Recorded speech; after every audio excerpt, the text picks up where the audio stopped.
आज हम 14 फरवरी का जो रोजगार निर्माण इस वीक का उसको हम स्टडी करेंगे और इसमें से जो महत्वपूर्ण पॉइंट्स हैं वो मैंने यहाँ पे हाईलाइट कर दिए हैं, वो मैं आपके साथ डिस्कस करूँगा। साथ में प्रीलिम्स और मेंस में हम इन फैक्ट को कैसे इस्तेमाल करें इंक्लूडिंग इंटरव्यू, ये भी हमारा डिस्कशन का विषय रहेगा। पहली खबर जो आई है वो ये आई है कि माननीय सीएम ने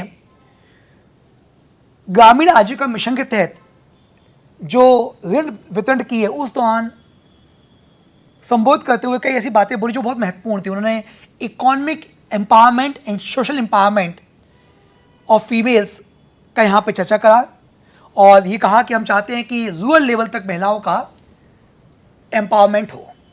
हमको बताया कि इस हमारे देश में जेंडर इनइक्वालिटी या लैंगिक असमानता एक बड़ी समस्या है और इस लैंगिक असमानता को दूर करने के लिए हमें फीमेल या वुमेन एम्पावरमेंट को बढ़ावा देना पड़ेगा। वुमेन एम्पावरमेंट को बढ़ावा देना पड़ेगा और इसके लिए हम यहाँ पे प्रदेश सरकार दो तरह के प्रयास कर रही है। एक इकोनॉमिक एम्पावरमेंट कैसे हो और एक सोशल एम्पावरमेंट ऑफ फीमेल कैसे हो। सीएम ने इसी बात को फोकस किया है, कहा है कि हमने इकोनॉमिक एम्पावरमेंट के माध्यम से फीमेल का सोशल एम्पावरमेंट भी हम कर रहे हैं इंश्योर।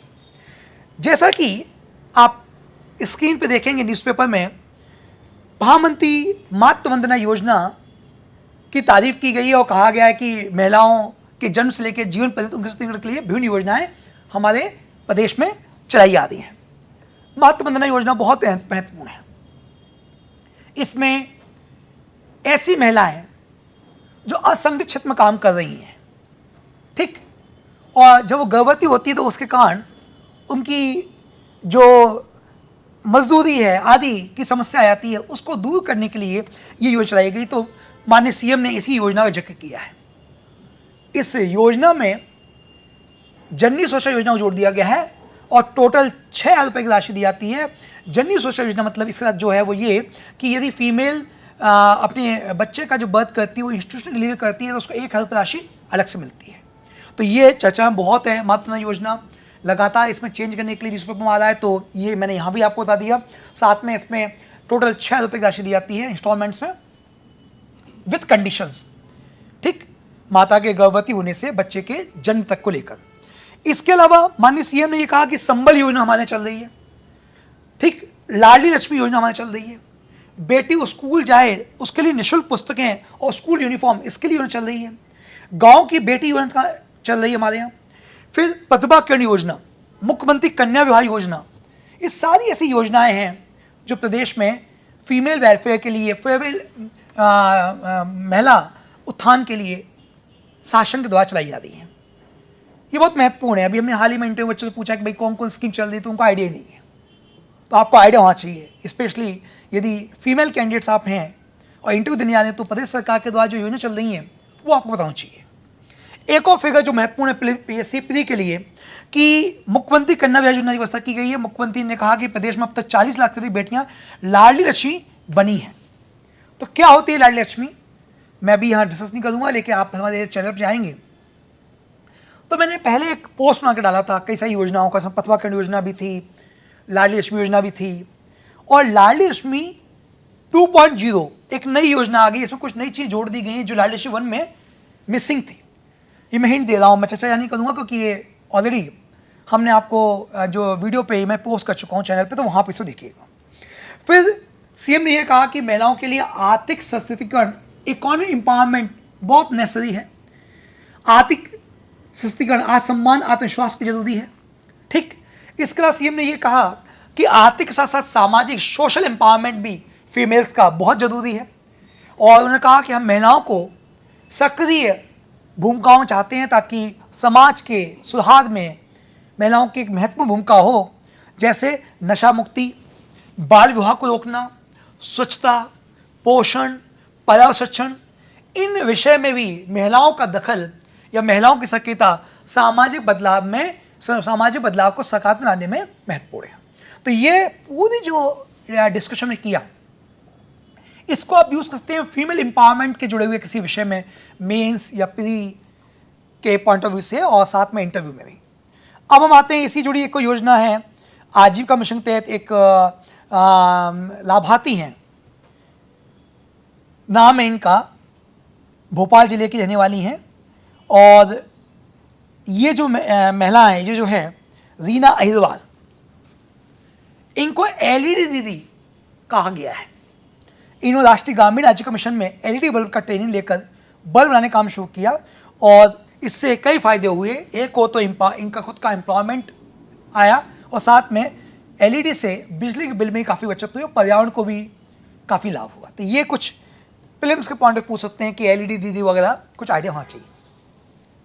फिर हैदराबाद में रामानुज सहस्त्राब्दी समारोह में माननीय सीएम जी ने भाग लिया और तेलंगाना के हैदराबाद स्थित 216 फीट 66 मीटर ऊंची प्रतिमा की स्थापना करी। ये कार्य 2014 में शुरू हुआ था और ये अब कंप्लीट हो गया है। समानता की मूर्ति नाम दिया गया है, स्टैचू ऑफ इक्वलिटी नाम दिया गया है और इसमें आपको वैष्णव संत भगवत रामानुज का जिक्र किया जा रहा है। तो हिस्ट्री के पॉइंट ऑफ व्यू से रामानुज का भक्ति आंदोलन में जो योगदान है वो आप तैयार करिए। ये आपके मेंस और प्रीलिम्स दोनों के पॉइंट ऑफ बहुत इंपॉर्टेंट है। ठीक, इसके अलावा ये जो मूर्ति है ये पंच धातु की है, इसको स्टैचू ऑफ इक्वलिटी नाम दिया गया है और मध्य प्रदेश में स्टैचू ऑफ वननेस एक हमारे बन रहा है, उससे भी इसकी तुलना की है माननीय सीएम ने। ठीक, फिर भक्ति आंदोलन को श्री रामानुजन ने कैसे पुनर्जीवित किया, पेरम्बूर में जन्म हुआ इनका। अन्नाचार्य, भक्त रामदास, कबीर, मीराबाई जैसे कवियों को, संतों को प्रेरणा दी। समता, समानता, बंधुत्व की भावना, वर्ग विवेक को खत्म करने की कोशिश, ये सारी ऐसी बातें हैं जो आपको तैयार करनी चाहिए। एमपीपीएससी मेंस में एक क्वेश्चन हिस्ट्री में रामानुजाचार्य से आता है, वो आपको तैयार करना चाहिए। इसके अलावा एमपी के जीएस में आपको तैयार करना चाहिए कि ओंकारेश्वर में शंकराचार्य जी की 108 फीट ऊंची विशाल बहुधातुय प्रतिमा शंकर संग्रहालय और आचार्य शंकर अंतर्राष्ट्रीय अद्वैत वेदांत संस्थान के निर्माण को मध्य प्रदेश सरकार ने मंजूरी दे दी है। तो ये सारी फैक्ट्स आपको पता होनी चाहिए। ठीक, क्या क्या चीज़ें हैं इसमें और हम इनके जो सिद्धांत हैं, थ्योरी हैं, द्वैतवाद, अद्वैतवाद, विशिष्ट द्वैतवाद, ये हम हिस्ट्री क्लास डिस्कस करेंगे, बट ये आपको पता होना चाहिए कि क्या क्या थ्योरी है यहाँ पे, है ना। आगे हम बढ़ते हैं। आगे एक तो याद है कि भारत ने अपने ईस्टर्न क्षेत्र में अधिक ऊंचाई स्थानों के लिए K9 वज्र होवित्जर तोप तैनात करी है। आपको पता है कि लगातार चीन के साथ भारत का जो सीमा विवाद है, तनाव बढ़ा हुआ है और अब ईस्टर्न इंडिया के क्षेत्रों में हम अपनी सेफ्टी सिक्योरिटी को तेजी से मजबूत कर रहे हैं। पीछे आपने देखा होगा कि राफेल विमान का भी स्क्वाड्रन एक हमने हाशीमारा बंगाल में लगाया है, 2 जगह लगाया है। आपको बताना चाहिए, एक वेस्टर्न फ्रंट पे वो लगाया अंबाला में और सेकंड लगाया हाशीमारा बंगाल में चाइना को काउंटर करने के लिए। तो ये उसी दिशा में कुछ प्रयास कर रही है प्रदेश सरकार, भारत सरकार। ये आपको प्रीलिम्स के पॉइंट पे बताना चाहिए। इसके अलावा एडीबी, एशियन डेवलपमेंट जो फिलीपींस में है, वहाँ से भारत ने 2021 में रिकॉर्ड $4.6 अरब कर्ज लिया है। ऐसी एक रिपोर्ट न्यूज़पेपर्स में आई, तो वो तैयार करिए। अमेरिका ने ताइवान के साथ मिसाइल समझौते को मंजूरी दे दी है। चीन इसका विरोध कर रहा है। अमेरिका और ताइवान में विवाद है, अमेरिका और चाइना में विवाद है और चाइना और ताइवान में आपस में विवाद है और इधर अमेरिका ताइवान को लगातार सपोर्ट कर रहा है।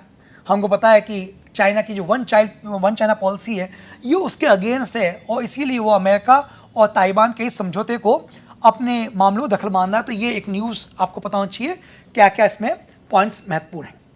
फिर एमपी की स्टार्टअप पॉलिसी, एक क्वेश्चन डायरेक्ट इकोनॉमी में आएगा कि एमपी गवर्नमेंट स्टार्टअप के लिए क्या प्रयास कर रही है। ठीक, तो एमपी गवर्नमेंट ने कहा है कि जल्द ही हम अपने लिए यहाँ एक स्टार्टअप पॉलिसी लेके आएंगे। ठीक, भोपाल में स्टार्टअप एक्सपो 2022 शुष्क विवाह के मौके पे कहा गया। तो हो सकता पूछ ले कि स्टार्टअप एक्सपो कहाँ था आयोजित किया गया, फरवरी में या 2022 में शुरुआत में, तो ये किया गया भोपाल में। ठीक, माननीय सीएम ने लगातार ये कहा कि जिस प्रकार से प्रधानमंत्री नेतृत्व में देश में स्टार्टअप का माहौल बढ़ रहा है और यंग एंटरप्रेन्योर्स आगे बढ़ रहे हैं, उस दिशा में अब प्रदेश भी आगे बढ़ने का प्रयास करेगा। माननीय सीएम ने इस भाषण के दौरान विवेकानंद के जो प्रेरित शब्द हैं उनका इस्तेमाल किया और ये इससे आह्वान किया कि युवा लोग आगे आएँ और जो स्टार्टअप जैसे नई चीज़ें निकल के आ रही उसमें बढ़ चढ़कर भाग लें और राज्य के उत्थान में आगे निकल के आएँ। माननीय सीएम ने तक्षशिला नंदन जैसे महाविद्यालय जो भारतीय शिक्षा के धरोहर रहे हैं उनका जिक्र करके बताया कि भारत एक ज़माने में दुनिया में शिक्षा गुरु था, एजुकेशनल हब था। और इससे हमें वापस से हासिल करना है। अब कुछ पॉइंट्स, फैक्ट्स जो आपको एमपी के स्टार्टअप को लेकर बताना चाहिए। जैसे ये है कि मध्य प्रदेश में कम से कम 2 स्टार्टअप को यूनिकॉर्न स्टार्टअप दिलाने का प्रयास किया जाएगा इस साल 2022 में, ये सीएम ने कहा है। उन्होंने कहा कि यूनिकॉर्न स्टार्टअप वो हैं जिनका $1 बिलियन से अधिक मार्केट वैल्यू बन जाती है। इस समय देश में टोटल 80 यूनिकॉर्न है। ठीक, आगे उन्होंने कहा कि अब हमारे यूनिकॉर्न इतने बड़े हो गए हैं कि वो डेकाकॉर्न बन गए हैं, 10 बिलियन। तो आपको ये यूनिकॉर्न, डेकाकॉर्न आदि की जानकारी होनी चाहिए। ठीक, प्रदेश में लगभग 1800 स्टार्टअप स्थापित हो चुके हैं। इनमें से 40% महिलाओं के द्वारा शुरू किए गए हैं। तो ये दिखाता है कि इस स्टार्टअप आदि के मामले में प्रदेश के अंदर महिलाओं की भूमिका भी बढ़ रही है। ये सब चीज़ें आप अपने मेंस के आंसर में, ऐसे में जिक्र करिए तो आपको बाकी से ज़्यादा बेहतर नंबर मिलेंगे। इसके अलावा न्यू एजुकेशन पॉलिसी और अटल थिंकिंग लैब, ये सब उसी दिशा में प्रदेश सरकार के द्वारा या शासन के द्वारा किए गए प्रयास हैं जो देश में नवाचार, इनोवेशन को बढ़ावा देता है। ठीक, इनोवेशन बहुत ज़रूरी है क्योंकि हमें अपने पास जो मौजूदा संसाधन हैं उनका उपयोग करते हुए, कम से कम उनका उपयोग करते हुए अधिक से अधिक लोगों को लाभ दें, इसका प्रयास करना चाहिए। फिर 13 फरवरी विश्व रेडियो दिवस, इस पे भी एक संपादिका आया हुआ है। रेडियो आप तैयार करिए। ठीक, हालांकि कई लोग कहते हैं कि रेडियो जहाँ चला गया, लेकिन इस आर्टिकल जब पढ़ेंगे तो आप पाएंगे कि रेडियो आज भी देश में एक सामुदायिक, एक कमिटी लिसनिंग प्रोग्राम के रूप में, श्रव्य कार्यक्रम के रूप में एक बहुत महत्वपूर्ण भूमिका निभा रहा है, माध्यम के रूप में। और यूनेस्को ने दोबारा में 13 फरवरी को इसको शुरू किया। और क्यों किया 13 फरवरी को? 13 फरवरी को ही संयुक्त राष्ट्र रेडियो द्वारा अपने रेडियो प्रसारण की शुरुआत की गई थी 1946 में। पूरे वर्ल्ड में 95% जनसंख्या तक रेडियो की पहुंच है। तो आज भी हम कहें कम्युनिकेशन में रेडियो पूरी दुनिया में सबसे बड़ा सोर्स है। ठीक, इसीलिए हम देखते हैं कि जो मन की बात आती है प्रधानमंत्री की, वो रेडियो पे भी आती है, लोग रेडियो पे भी सुनते हैं उसको, है ना। तो ये कुछ पॉइंट्स हैं, आप याद करिए, इससे आपको फायदा होगा बताने के लिए कि क्या क्या इस रेडियो का सिग्निफिकेंस है। भारत में इंपीरियल रेडियो ऑफ इंडिया की स्थापना की गई 1936 में। ऑल इंडिया रेडियो फिर आकाशवाणी रूप में आया। आज 200 से ज़्यादा हमारे यहाँ रेडियो स्टेशन है और हमारे यहाँ की जो स्टेशन है इसकी पहुँच 99.55% लोगों तक है। ये एक बहुत ही बड़ा हमारे पास संसाधन है जिसका उपयोग करके हम एक बड़ी आबादी तक अपने संदेश और मैसेज लोगों तक सरल भाषा में पहुँचा सकते हैं। और रेडियो ने काम किया भी है, चाहे वो टीकाकरण के मैसेज हों, लोगों को पहुँचाना हो, चाहे वो कोविड-19 के दौरान लोगों को मत पहुँचाना हो, रेडियो की एक भारी भूमिका भारत में देखी गई है। इसके अलावा कोविड-19 में ऑनलाइन पढ़ाई में देखा गया कि जहाँ पे लोगों के पास मोबाइल नहीं थे, जहाँ पे लोगों के पास टीवी नहीं थी, वहाँ ऑनलाइन रेडियो माध्यम से शिक्षा देने का प्रयास किया गया। तो ये एक बहुत महत्वपूर्ण चीज़ है। फिर रेडियो उत्सव, ये एक शुरुआत की गई यूनेस्को द्वारा 2018 में नई दिल्ली में यूनेस्को हाउस में भारत का पहला रेडियो उत्सव बनाया गया। तो ये कुछ फैक्ट्स आपको पता होना चाहिए। मैंने ब्रीफ में आपको पहुँचा दी ताकि आपको आइडिया रहे कि ये रेडियो के बारे में महत्वपूर्ण पॉइंट्स हैं।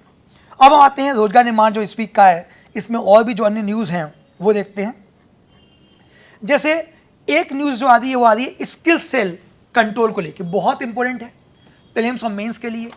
और यदि हम ये कहें कि जनजाति हमारे जो भाई बहन हैं उनमें एक बड़ी समस्या जो आ रही है वो स्किल सेल एनीमिया की आ रही है। तो उस रोग के उपचार और प्रबंधन को लेके प्रयास किए जा रहे हैं। यहाँ पे माननीय राज्यपाल जी ने ये कहा कि सरकारी और गैर सरकारी सभी स्तर पे हमें प्रयास करने पड़ेंगे। प्रदेश में जनजातीय जनसंख्या का एक बड़ा भाग स्किल सेल एनीमिया से आनुवांशिक रूप से पीड़ित है। जानकारी बहुत कम है और कम आयु में उनकी जानकारी जितनी कम है आयु में उतनी उनकी आयु कम हो जाती है। अमेरिका के चिकित्सकों ने गर्भावस्था में स्किल सेल का पता लगाने पर उपचार की संभावना तलाशा है। यदि जन्म के 78 घंटे में रोगी की जानकारी हो जाए तो काफ़ी हद तक हम उसको बचा सकते हैं और मदद कर सकते हैं। ठीक, इसके अलावा रोग सर्वेक्षण कार्य में आंगनबाड़ी केंद्रों को जोड़ा गया है। केंद्र के कार्यकर्ताओं को आवश्यक ट्रेनिंग देकर गर्भवती महिलाओं की जांच कार्य के लिए भी लगाया गया है। ठीक, फिर उन्होंने कहा कि उचित काउंसलिंग की कोशिश कर रहे हैं हम लोग। आयुर्वेद को भी हम इसमें जोड़ रहे हैं क्योंकि ये माना गया कि स्किल सेल एनीमिया के दूर करने में आयुर्वेद की एक बड़ी भूमिका हो सकती है। इसके अलावा होम्योपैथी महाविद्यालय द्वारा शहडोल, मंडला, डिंडोरी, छिंदवाड़ा में इसके लिए प्रयास किए जाते हैं। ठीक। और ये कहा गया कि लगभग 1271 के आसपास हम लोगों के ऊपर इसका ट्रीटमेंट कर रहे हैं और उसमें काफ़ी फायदे भी यहाँ पे हुए हैं। प्रदेश के सभी 7 शासकीय आयुर्वेदिक महाविद्यालयों में स्किल सेल रोग के अनुसंधान की परियोजना तैयार की गई है। तो ये आपको हेल्थ इश्यूज में ये फैक्ट्स, ये जानकारी अपने आंसर में डालना है ताकि आपका आंसर बाकी से थोड़ा और अपडेट हो जाए। ठीक, ये कुछ प्रदेश सरकार कर रही है। माननीय राज्यपाल जी ने जो बातें बोली, इन फैक्ट्स को आप अपने मेंस और प्री इंटरव्यू में इस्तेमाल कीजिएगा। फिर एमपी में रोजगार को बढ़ाने के लिए, स्वरोजगार बढ़ाने के लिए एक तो सरकार ने कहा है कि 25 फरवरी को मनाएंगे रोजगार दिवस मध्य प्रदेश में, आगामी 25 फरवरी को रोजगार बनेगा। ठीक। फिर ये कहा गया कि प्रधानमंत्री स्वनिधि योजना, मैं इसलिए बोल रहा हूँ कि बेरोजगारी को लेकर बहुत चर्चाएं नहीं है पिछले कुछ समय से, और हमें पता होना चाहिए कि एमपी गवर्नमेंट क्या क्या कर रही है रोजगार को बढ़ावा देने के लिए, चाहे भले फिर वो स्वरोजगार हो। तो प्रधानमंत्री स्वनिधि योजना में 117% उपलब्धि प्राप्त हुई है मध्य प्रदेश को। ठीक। राष्ट्रीय जो नेशनल बैंक हमारी 94% से अधिक जो मामले हैं, जो केसेस हैं, वो उन्होंने स्वीकार किए हैं लोन के, और प्रदेश ने दूसरी किस्त जारी कर दी है, और इस तरह से मध्य प्रदेश देश में प्रथम स्थान पे है इस तरह के लोन डिस्ट्रीब्यूशन में। मध्य प्रदेश में भारत सरकार द्वारा योजना के लक्ष्य 4,05,000 बेनिफिशियरीज रखे गए थे। इसके मुकाबले जो हमने बेनिफिट दिए वो 4,75,000, मतलब जो टारगेट था उससे ज़्यादा हमने बेनिफिट दिए।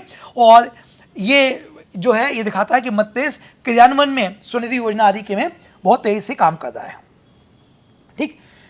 माननीय इसी में ये भी कहा कि बैंकों से हमने कहा है कि यदि कोई आपके पास लोन के लिए एप्लीकेशन आती है तो उसकी प्रोसेसिंग फास्ट करिए। ठीक। और उन्होंने फिर यहाँ पे जो मध्य प्रदेश सरकार की योजना चल रही है उनका जिक्र किया, जैसे मुद्रा योजना, शहरी आजीविका मिशन, इसके अलावा प्रधानमंत्री सूक्ष्म खाद्य उद्योग उन्नयन योजना, राष्ट्रीय ग्रामीण आजीविका मिशन, राष्ट्रीय पशुधन मिशन में ऋण आवेदनों को मंजूरी की स्थिति जानकारी प्राप्त करने के लिए लंबित प्रकरणों के शीघ्र निराकरण के निर्देश दिए गए हैं। तो ये आपको पता चाहिए कि एमपी गवर्नमेंट किस तरह से यहाँ पे लोगों को स्वरोजगार मिल पाए इसके लिए प्रयास कर रही है। एक बहुत इंपॉर्टेंट फैक्ट है कि मध्य प्रदेश ग्रामीण बैंक ने मुद्रा योजना में 110% उपलब्धि हासिल की है। अन्य बैंक भी ऐसा प्रयास करें तो सीधा क्वेश्चन आ जाएगा कि ये क्या मध्य प्रदेश की ग्रामीण बैंक की उपलब्धि है और क्या इसके मायने हैं। ठीक। तो ये कुछ पॉइंट्स है। इसके अलावा मैंने कहा कि 25 फरवरी को रोजगार बनाएंगे, है ना। एसआई दिवस मार्च में मनाया जाएगा। मध्य प्रदेश मुद्रा योजना के क्रियान्वयन में देश में 9वें स्थान पर है। उद्यम क्रांति योजना भी नए स्वरूप में शीघ्र ही लागू हो रही है। ठीक। प्रधानमंत्री स्वनिधि योजना मध्य प्रदेश सबसे आगे है, और शहरी और ग्रामीण स्ट्रीट वेंडर के कल्याण के लिए अच्छा कार्य हो रहा है। तो ये सारे फैक्ट्स, रॉ मटेरियल आपके इकोनॉमिक्स के आंसर के लिए महत्वपूर्ण है। आगे आते हैं, गौरव दिवस की बात चली रही है। होशंगाबाद में संभाग का नाम बदल के जिला और शहर का नाम नर्मदापुरम हो गया है। इसी प्रकार जिले का बावई का नामकरण माखन नगर करने की भी घोषणा कर दी गई है। ये नए बार नाम बदलाव किए जा रहे हैं, ये तैयार करिए आप। और ये जो नाम बदलाव किए जाते हैं, जैसे अपने यहाँ किए गए या कई और राज्यों में किए गए, इनके क्या मायने हैं। इसके अलावा सेठानी घाट नर्मदापुरम जिले के पर माघ शुक्ल सप्तमी नर्मदा जयंती के अवसर पर मां नर्मदा का अभिषेक पूजन आरती करते हुए ये बात माननीय सीएम ने कही थी। अब कुछ फैक्ट्स नर्मदा को लेकर कि एमपी की जीडीपी में नर्मदा का योगदान 20% है। ड्रिंकिंग वाटर, इरिगेशन और हाइड्रो पावर प्रोडक्शन, ये कुछ ऐसे उपयोग हैं, जो ये कुछ ऐसे लाभ हैं जो नर्मदा से हमको मिलते हैं। इसके अलावा नर्मदा एक्सप्रेस वे की बात माननीय सीएम ने कही। ये अमरकंटक से लेकर गुजरात तट तक बनेगा और इस मार्ग के दोनों उद्योग स्थापित किए जाएंगे। तो एक प्रकार से ये जो एक्सप्रेस वे होगा ये इंडस्ट्रियल और डेवलपमेंट को भी लेके आएगा। तो माननीय सीएम ने अपने भाषण में इन सब बातों को जिक्र किया है। अब आते हैं हम विद्यार्थियों का मूल्यांकन वर्ष भर की गतिविधियों पर आधारित होना चाहिए। मध्य प्रदेश पहला राज्य है जहां EFA विद्यालयों में कक्षा 8वीं से 9वीं में आर्टिफिशियल इंटेलिजेंस की कुल 240 घंटे की क्लासेस के माध्यम से शिक्षा दी जा रही है। ठीक। तो ये कुछ पढ़िए। फिर सभी राज्यों की भाषाओं में हम अपने यहाँ के विद्यार्थियों को अवगत कराने का प्रयास कर रहे हैं। दक्षिण भारत का जो की भाषाएं प्रदेश के विद्यार्थियों सिखाई जाएंगी, ये भी कहा गया है ना। और हम अपने यहाँ पे मल्टी लैंग्वेज, बहुभाषी कल्चर डेवलप करने की कोशिश कर रहे हैं। तो ये कुछ पॉइंट्स इंपोर्टेंट हैं। खेलो एमपी से शालाओं में तैयार होंगे उत्कृष्ट खिलाड़ी। ठीक। तो माननीय शिक्षा मंत्री ने कहा कि खेलो इंडिया की तर्ज पर मध्य प्रदेश के शासकीय विद्यालयों में खेलो एमपी योजना लाई जाएगी। प्रत्येक विद्यालय में खेल गतिविधियों को अनिवार्य रूप से सम्मिलित करने के लिए खेलो एमपी कार्य योजना तैयार की गई है। इसमें रुचि के अनुसार लोगों को खेलने के लिए प्रेरित किया जाएगा। ये बहुत इंपॉर्टेंट योजना है। इससे ना सिर्फ लोगों की खेलों रुचि बढ़ेगी, प्रदेश में बेहतर खिलाड़ी निकल के आएंगे, बल्कि इसका लाभ ये होगा कि लोगों के स्वास्थ्य संबंधी लाभ भी इससे जुड़ेंगे। तो ये बहुत इंपॉर्टेंट योजना होगी। इसके अलावा हम चलते हैं अब मध्य प्रदेश के जो मंत्री परिषद की बैठक हुई और उस मंत्री परिषद कैबिनेट की बैठक में जो डिसीजन लिए गए महत्वपूर्ण, वो आपको जानना चाहिए। सबसे बड़ा महत्वपूर्ण निर्णय लिया गया है कि खनिजों के अवैध उत्खनन और भंडारण में रॉयल्टी का 15 गुना और उसके समतुल्य राशि पर्यावरण क्षतिपूर्ति के रूप में लिए जाने का प्रावधान कर दिया गया है। ठीक, तो इसमें वाहन को भी जब्त किया जाएगा। फिर जो दंड है वो भी बढ़ाया गया। तो ये आप तैयार कर दिए, इंपॉर्टेंट है ये। दूसरा जो निर्णय लिया गया बैठक में, वो लिया गया अमृत 2.0 को लेकर। प्रदेश के समस्त 412 नगरीय निकाय में इसके तहत शामिल किए जाएंगे, अमृत योजना तहत। और इस योजना के तहत नगरीय निकाय में जल प्रदाय, सीवरेज, फीकल स्लज प्रबंधन, जल संरचनाओं के नवीकरण, हरित क्षेत्र और पार्क विकास किए जाएंगे। तो ये आप तैयार करिए, प्रीलिम्स मेंस के लिए इंपॉर्टेंट है। और यदि अपन को कहीं पे एमपी के सरकार के द्वारा नगरीकरण को लिए क्या प्रयास किया जाए, तो वहाँ पे आप इस सरकार के कैबिनेट निर्णय को रखते हैं। इसके अलावा ओंकारेश्वर आचार्य शंकर की 108 ऊंची फुट जो मूर्ति है बहुधातु की, उसकी भी जो है परमिशन दे दी गई है। प्रदेश में 2 नए नवीन इंडस्ट्रियल पार्क भोपाल और शियोर में, बगरौद गोकला कुंडी और शियोर बढ़िया खेड़ी में लगाया जाएगा। इसका निर्णय लिया गया। तो कैबिनेट की बैठक बहुत ही महत्वपूर्ण है, तैयार करिए। इसके अलावा राज्य शासन द्वारा 4 नई नगर परिषद गठित की जाएगी। अनूपपुर जिले में नगर परिषद, बरगवा, सुगौली जिले में सरई और बरगवा और सागर जिले में करापुर और नगर परिषद गठन किया जाएगा। सागर जिले की नगर परिषद गड़ाकोटे की सीमा में वृद्धि की जाएगी। तो ये आपको तैयार करना है, ये इंपॉर्टेंट है। और यदि आपका इंटरव्यू समय यहाँ से कोई प्रोफाइल संबंध है तो वो भी आपको बताना चाहिए। इसके अलावा माननीय सीएम ने सीहोर में एक कार्यक्रम में सम्मिलित हुए और वहाँ पे उन्होंने जन समुदाय कहा कि आप लोग मिलकर एक आदर्श गांव का निर्माण करिए। यहाँ सब तो ठीक था, लेकिन इसी बीच उन्होंने कहा कि पोषण मटका हम इस गांव में शिवहर जिले के ग्राम जैत में रखवा रहे हैं। पोषण मटका क्या है? पोषण मटका लोगों के द्वारा वॉलंटरी स्वेच्छा से जो सक्षम लोग हैं वो दान करेंगे गरीब लोगों के पोषण स्तर को बढ़ावा देने के लिए अनाज देकर आदि पौष्टिक। तो ये पोषण मटका तैयार करिए, बड़ी अनोखी योजना है, बहुत कम लोग जानते हैं इसके बारे में, तो ये इंपॉर्टेंट है। मिराई प्रोजेक्ट ये है कि नीमच में 60 विद्यार्थियों को सेलेक्ट किया गया है। प्रोजेक्ट मिराई के तहत इन्हें जापानी भाषा सिखाई जाएगी।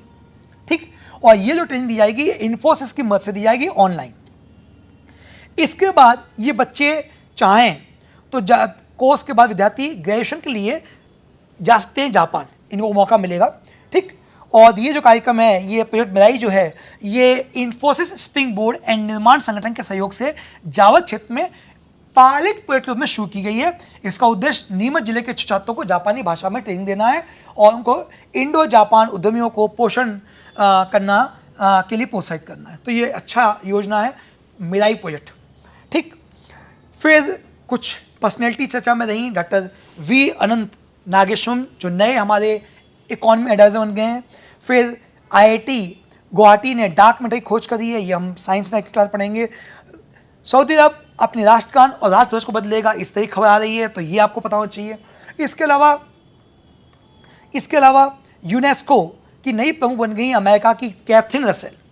तो ये कुछ इंपॉर्टेंट पर्सनैलिटीज है जहाँ से क्वेश्चन आपको प्रीलिम से पूछ सकते हैं। एक गांव है छिंदवाड़ा जिले का, नाम है बीजकवाड़ा। यहाँ स्वीट कॉर्न विलेज के नाम से इसको मशहूर हो रहा है गाँव, क्योंकि यहाँ पे पिछले कुछ समय से स्वीट कॉर्न का प्रश्न बढ़ रहा है। तो ये भी आपके लिए इंपॉर्टेंट इन्फॉर्मेशन है, अपने एमपी के करंट अफेयर्स जुड़ा हुआ। कृषि के क्षेत्र में मध्य प्रदेश देश में सर्वोपरि है। तो यहाँ कुछ ऐसे फैक्ट्स हैं जिनका इस्तेमाल आप एमपी के एग्रीकल्चर को लिखने में कर सकते हैं। जैसे 7 बार कृषि कॉमन अवार्ड मिल गया। दलहन तिलहन के क्षेत्र और उत्पादन में देश में प्रथम नंबर पे हैं। सोयाबीन उड़द के क्षेत्र उत्पादन प्रदेश देश में प्रथम है। गेहूं मसूर मक्का और तिल फसल के क्षेत्र उत्पादन में देश के दूसरे स्थान पे है। संपूर्ण खाद्यान्न फसलों में तीसरे स्थान पे है।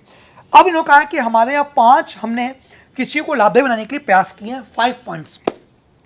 एक, कृषि लागत में कमी लाए हैं हम लोग। दूसरा, उत्पादन और उत्पादकता बढ़ी है। कृषि विविधीकरण, किसी डाइवर्सिफिकेशन को प्रमोट किया है।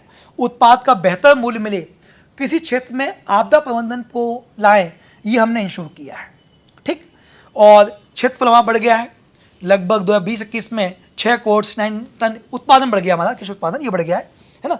जैविक खेती की बात करी है माननीय सीएम ने, प्राकृतिक खेती की बात करी माननीय सीएम ने। माननीय सीएम ने यह भी कहा कि बीजों के प्रमाणीकरण के लिए हमने QR कोड शुरू किया, जिससे हम काफ़ी हद तक बीजों की गुणवत्ता को एंश्योर कर पा रहे हैं। ये कुछ प्रयास है खेती में।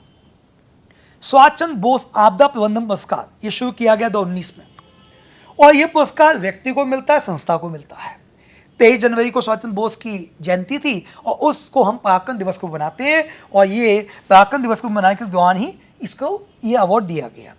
गणतंत्र दिवस में इस बार बदलाव किया गया, 23 जनवरी से लेके गणतंत्र दिवस की कार्यक्रम शुरू किया गया, तो ये कुछ नए बदलाव भी यहाँ बताए गए हैं। ठीक है, और इंडिया गेट पे उनकी भव्य प्रतिमा लाई गई है, ये सब बातें बताई गई हैं। लास्ट में पुरस्कार संस्था को मिलता है और व्यक्ति को मिलता है, संस्था को 51 लाख, व्यक्ति को 5 लाख। ठीक, और 2019 का जो पुरस्कार है वो गाजियाबाद की राष्ट्रीय आपदा मोचन बल नेशनल डिजास्टर फोर्स, जो फोर्स है मोचन बल है, उसकी 8वीं बटालियन दिया गया। तो ये फैक्ट्स है जो आपको डिजास्टर के लिए बतानी है। फिर लास्ट है कि लता मंगेशकर जी का निधन हो गया, तो बाकी सब जानकारियों में कम जानकारी है, लेकिन फैक्ट्स यहाँ पे बहुत है कुछ। जैसे इंदौर में 28 सितंबर 1929 को जन्म हुआ। पिता लता पंडित दीनानाथ मंगेशकर और स्वाति देवी की बड़ी बेटी थी। माँ का नाम, पिता का नाम, पिता ने अपना नाम जो सरनेम है वो हार्डिकर के चेंज करके मंगेशकर कर लिया, वही नाम मंगेशकर ने कंटिन्यू किया। ठीक, और उनका नाम जो है वो एक नाटक है भावबंधन, वहाँ से इंस्पायर्ड है। तो ये कुछ जानकारी के बारे में होगी। लास्ट में जो इनको अवार्ड मिले हैं वो सारे मैंने मार्क कर दिए हैं। इनको फिल्म फेयर अवार्ड कब कब मिला, ठीक से बेस्ट जो गायन है उसका अवार्ड इनको मिला, 3 बार मिला नेशनल अवार्ड, 72, 74, 90। ठीक, Guinness book of world record सबसे गाने का रिकॉर्ड 1974 का है इनका। ठीक, तो ये सब चीज़ें आपको तैयार करनी है प्रीलिम्स और मेंस के पॉइंट ऑफ व्यू से। ICC अंडर 19 विश्व कप भारत ने जीत लिया, रिकॉर्ड भारत ने 5वां जीता है। ठीक, कब कब जीता है तो वो फट तैयार करने हैं। इससे पहले कौन कप्तान रहे हैं तो विराट कोहली, मोहम्मद कैफ, उन्मुख चंद, पृथ्वी शॉ, और अब जो है जीते हैं इस बार आपके यश धुल के नेतृत्व में भारत टीम ने जीता है। तो ये आप तैयार करिए। जिनका यदि हॉबी क्रिकेट है तो वो इसको तैयार करें। स्टैच्यू ऑफ इक्वलिटी, तो बाकी सब फैक्ट्स मैंने पीछे करवा दिए थे, लेकिन उनकी जो अद्वैत, द्वैत, विशिष्टाद्वैत जो प्रधानमंत्री जी ने बोला है, ये हमें तैयार करना है फिल्म्स के पॉइंट ऑफ व्यू से और मेंस पॉइंट से बहुत इंपॉर्टेंट है। लास्ट में उन्होंने दक्षिण भारत के अंदर जो तेलुगु संस्कृति है उसको बताया कि सातवाहन हो, काकती हो, विजयनगर हो, यहाँ पे हमेशा तेलुगु संस्कृति को बढ़ावा मिला है। तेलंगाना में 30वीं सेंचुरी का काकतीय रुद्रेश्वर मंदिर को यूनेस्को में शामिल किया गया है। पोचमपल्ली को भारत का सबसे बेहतरीन पर्यटक गाँव माना गया है। तो ये कुछ फैक्ट्स हैं जो आपको पता होना चाहिए पॉइंट्स ऑफ।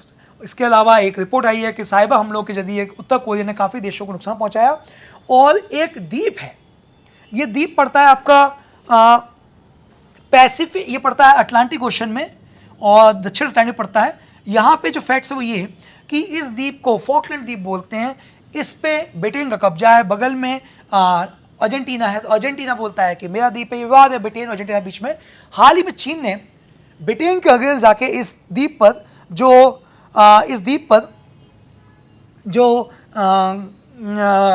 ब्रिटेन कब्जा है उसको नकारा है, और ये कहा है कि ये अर्जेंटीना का है।